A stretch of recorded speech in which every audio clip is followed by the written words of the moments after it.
Լևոն Տեր-Պետրոսյանի վերջին հայտարարություններն առավել քան բացահայտում է ըստ էության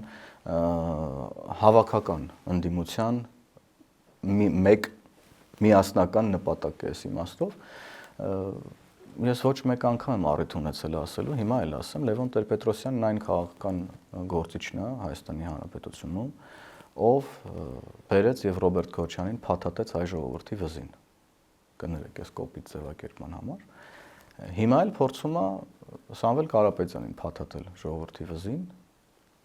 ու շատ լավ իմանալով, որ Հայաստանի Հանրապետության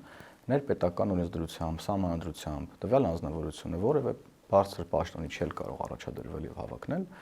անում է հայտարարություն, որ պետքա ուրեմն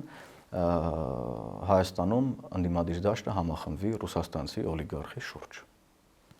Սա ինչ է սա, եթե ոչ ուղիղ հայտարարություն առայն, որ Լևոն Տեր-Պետրոսյանը իր կուսակցության հետ մեկտեղ սպասարկում է օտարերկրյա շահեր։ Այսինքն սրանից ավելի էլ ինչ պետքա մարդիկ ասեն,